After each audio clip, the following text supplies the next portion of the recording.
Olá!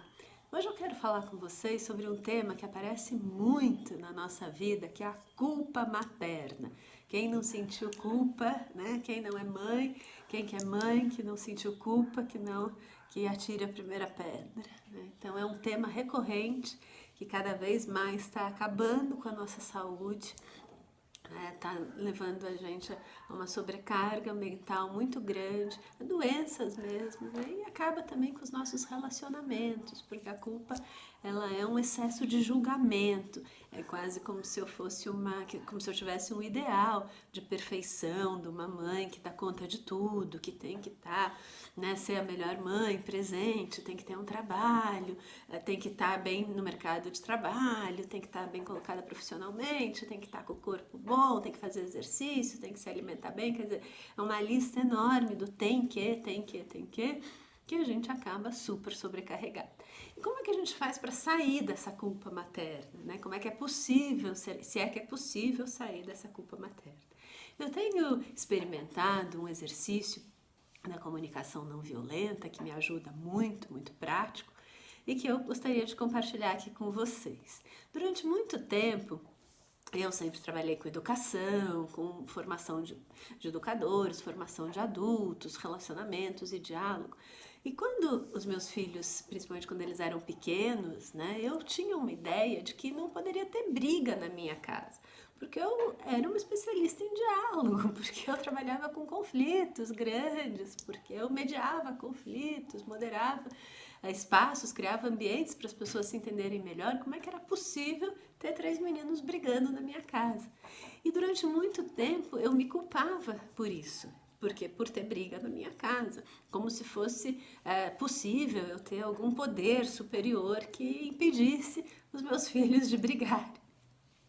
E a minha tendência então era me culpar. Depois teve uma fase que eu começava a culpá-los também, mas não é possível, eles estão fazendo errado, né? Um está sempre brigando com o outro, por que, que um é assim, um é muito, muito agressivo, o outro também não respeita o espaço, então eu culpava os meninos.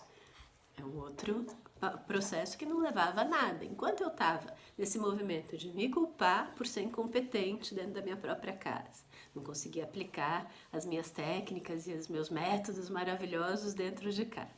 E enquanto eu culpava os meninos, ou a situação, ou o ambiente, né? Por que isso tem que ser assim, não é possível, tá? A gente não saía do lugar. A gente cada vez era mais briga, eu mais estressado, os meninos mais estressados e não resolvia.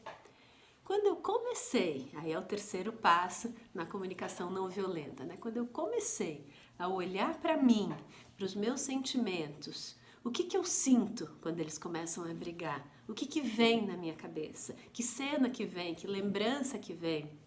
Eu, por exemplo, tive um pai que brigava muito. Ele era uma pessoa muito amorosa, um amor, um grande exemplo. Para mim, já faleceu, mas que eu trago comigo até hoje, uma figura maravilhosa. Só que ele era muito intempestivo, inconstante. De repente estava tudo bem e do nada ele armava um circo, brigava com todo mundo, ficava mal-humorado, criava uma cena.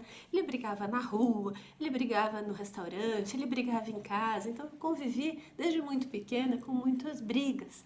E as brigas muitas vezes eram violentas e tinham desfechos aí violentos e eu me sentia completamente impotente e sem ação e com muito medo. Então eu percebi que quando os meus filhos brigavam em casa, o que vinha à tona era essa minha criança interior, essa minha criança ferida, essa Marozinha pequena de 5, 7 anos, com muito medo de briga, porque sabia que o pior poderia acontecer quando as pessoas começam a brigar.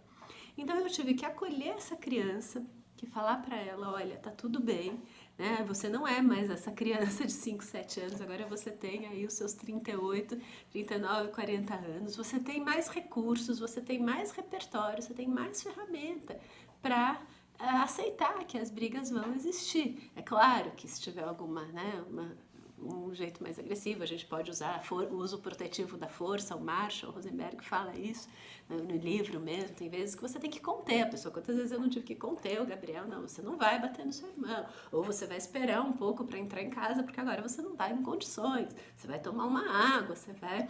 Então separar mesmo, a gente precisa aí, né, ter esses recursos, mas entender que aquilo, que eu era o adulto da situação e que estava tudo bem e que era possível brigar e não acontecer nada. Claro que a gente precisa então ir um próximo passo, reconhecer as necessidades. Quais eram as minhas necessidades? Olha, tá faltando respeito aqui em casa, tá faltando harmonia, tá faltando regras de convivência básica. Então a gente precisa criar regras aqui de convivência, de como vai ser a nossa vida aqui em família. Então a gente não bater, né? A gente não vai bater em ninguém, não é uma regra da casa bater. A gente vai, na medida do possível, falar palavras positivas, gentis para as pessoas, cuidar aqui do nosso ambiente, então as tarefas da casa, dividir as tarefas. E assim a gente foi construindo aí regras e jeitos de funcionar como se a gente vivesse, o que é realmente como a gente vive numa equipe, num grupo. Somos muito diferentes, somos 5 pessoas muito diferentes, precisamos criar aí acordos e regras para a gente conviver de uma forma tranquila. Então, entender essas minhas necessidades, comunicar essas necessidades que eram ali, naquele momento, as necessidades do que eu esperava ali desse jeito, dessa criação, do que eu gostaria. E ouvir também aí o próximo passo, o quarto passo, entender os sentimentos e as necessidades deles, dos meninos, das crianças que estavam ali brigando. O que é? O Gabriel queria mais atenção, muitas vezes ele queria mais silêncio, né? As pessoas são muito diferentes, ele é uma pessoa mais reservada, que gosta das coisas dele, que é o quarto dele, agora já na adolescência, que é o espaço dele. O Lucas, muito mais expansivo, né? Que sai pulando, que deixa a porta aberta, toma banho com a porta aberta, tal, aquilo agredia, canta o tempo todo, faz muito barulho, aquilo agredia o Gabriel. Era uma forma agressiva porque não estava respeitando o espaço dele. Então ajudá-los, o Antônio então nem se fala, né, com toda a energia dele, pequeno, menor ainda, em outra fase. Então cada um com seus sentimentos e com as suas necessidades. E como a gente faz uma criação mais consciente, né? uma criação não violenta, uma educação não violenta, a gente vai encontrando caminhos e acordos de incluir todas as necessidades de todas essas pessoas que estão envolvidas. Então, se um precisa de mais atenção, tá, eu vou ter que ter mais tempo com esse filho que está me demandando mais atenção agora. Se um filho está difícil, é porque ele está pedindo mais da minha atenção. E aí buscar onde é que todo mundo precisa de respeito, não precisa? Todo mundo precisa de atenção. Então a gente se encontra nas nossas necessidades. E aí eu saio do jogo da culpa, de achar culpados inocentes, quem está certo, quem está errado, para o jogo da conexão, do que é importante aqui para a gente, para garantir uma mínima convivência pacífica, para a gente conseguir fazer as coisas, para a gente conseguir, né, fazer o almoço, fazer o jantar, garantir que tudo saia bem, para a gente conseguir fazer um passeio, para a gente conseguir fazer coisas que a gente quer fazer uma viagem.